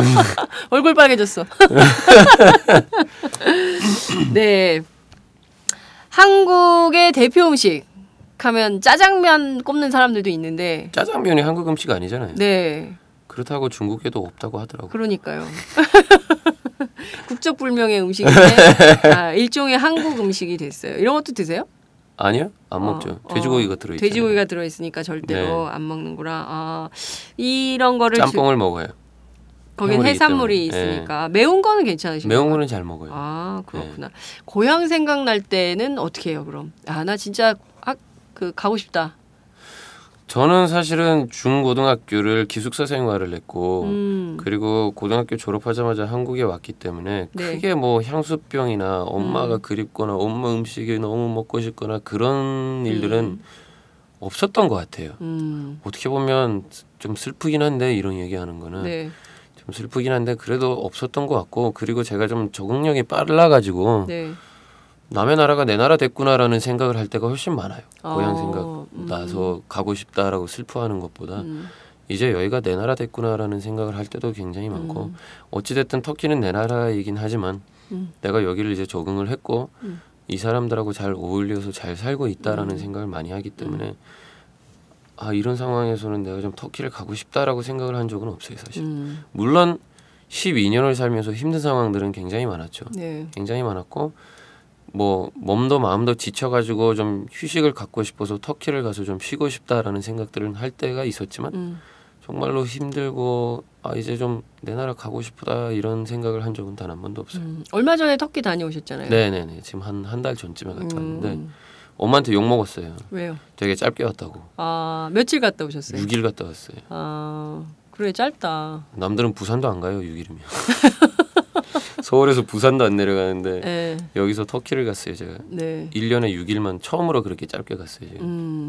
한 번 가시면 한 달 정도? 보통 한 달 정도는 있다 와요. 근데 너무 바쁘시니까. 네, 이번에 좀 스케줄이 바빠가지고 스케줄 바쁜 걸 떠나서 우리 비정상회담을 왠지 자리 오래 비워두면은 누군가가 와서 뺏어갈 것 같은 아직 그 뭐라고 권리금을 정확하게 측정하지 못한 상황이라서. 야 권리금도 안 해. 대단하다. 예.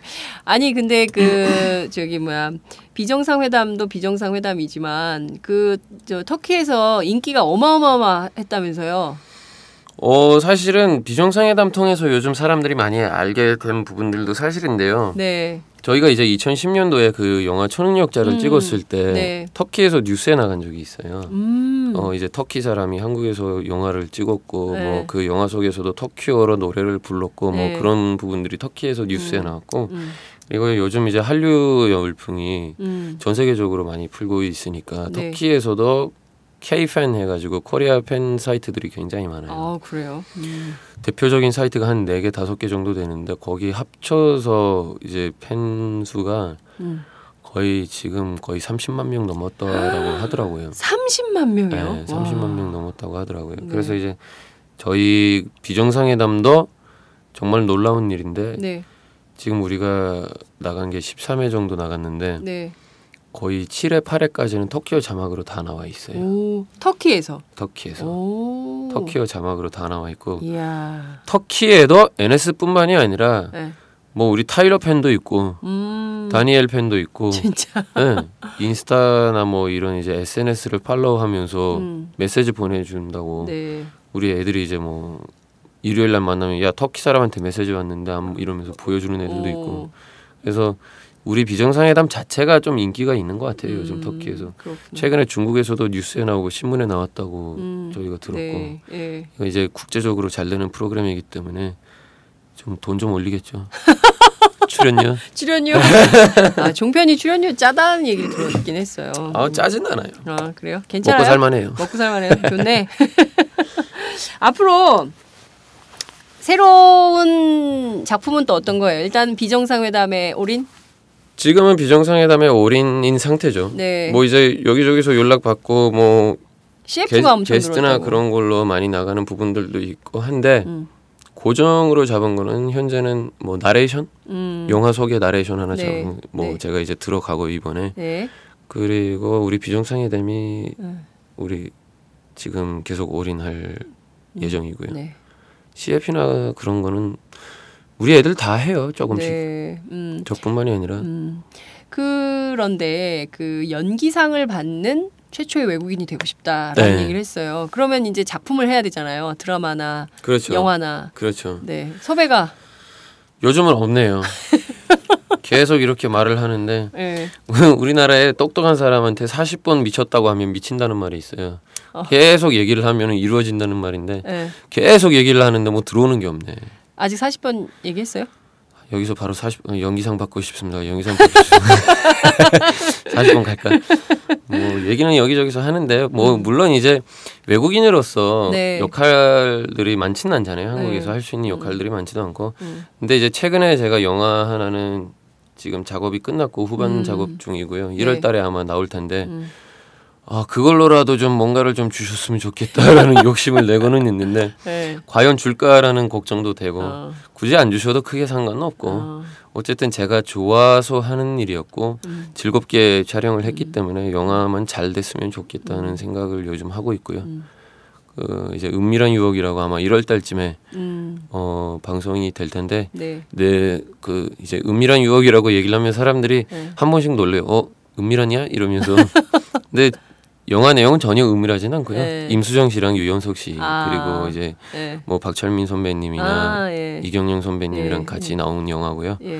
1월 달에 나와서 잘 돼가지고 NS가 좀 상 좀 받을 수 있게 예.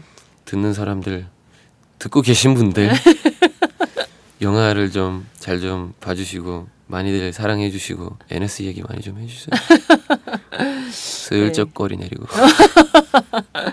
아니요, 그렇지 않아요.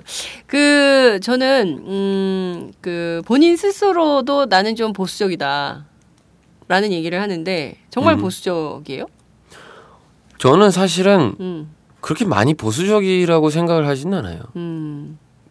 내용은 굉장히 상식적인. 네, 그냥 상식적인 상황이고, 그러니까 저는 늘 사람들이 주변 사람들이 얘기를 하는 게 NS가 말을 하는 것들이 굉장히 논리적이고 상식적인데 듣기 싫은 말들을 많이 한다라고 얘기를 해요. 그러니까 본인이 조금 좀 잘못됐어도 이 길로 가고 싶은데 NS가 너무 올바른 말만 하니까 듣기 싫다. 논리적이긴 하지만 예를 들어서 공부 열심히 해라라고 얘기를 하는 건 상식적이지만 네. 학생 입장에서는 놀 땐 놀아야 되고 공부할 땐 공부도 해야 되고 공부하는 건 싫은 건 당연한 거고 네. 그런 상황들인 거죠. 뭐 NS가 하는 말들이 그래 공부 열심히 해야 되는 건 맞는 말이야.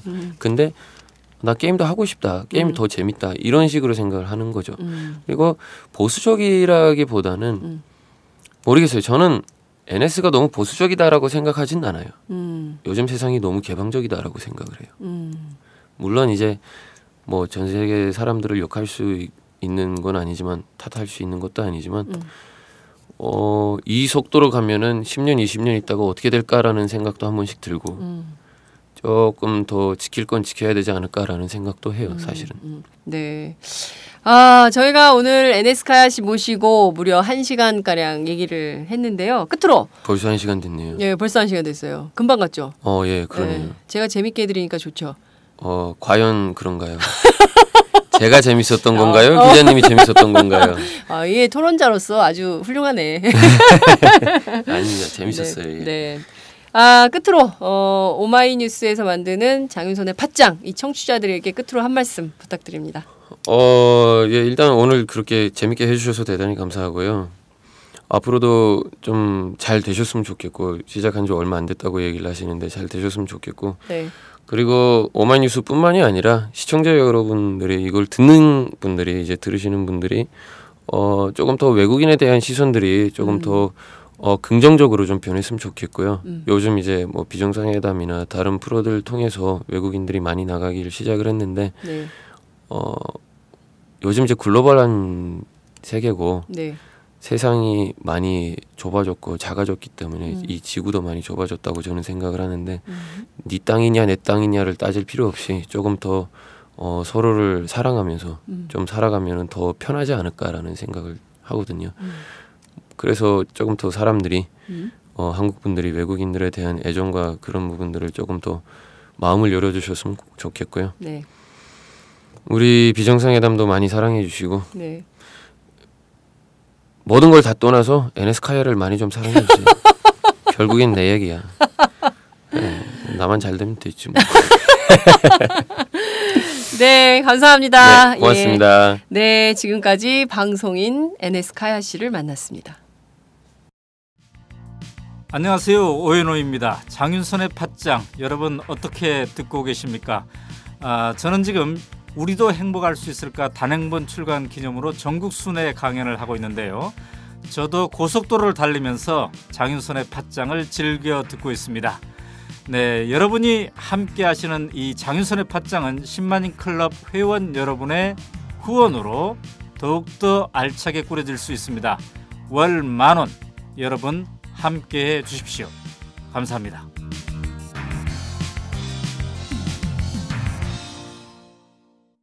네, 오늘 저희가 마련한 순서는 여기까지입니다.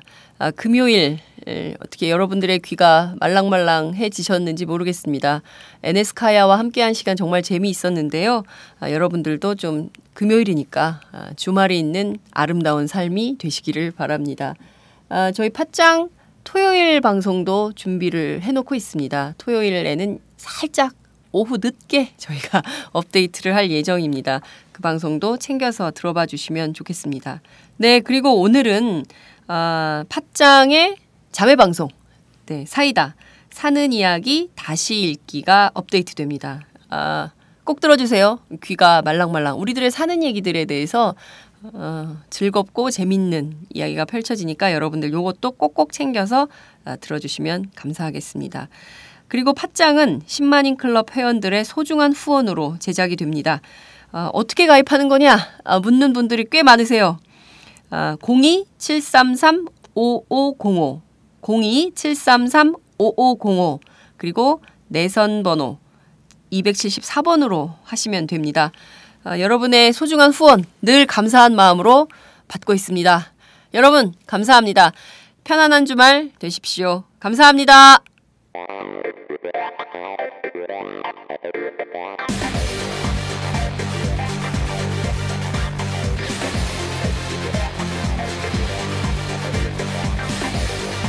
정보가 있는 시사 토크쇼 장윤선의 팟짱.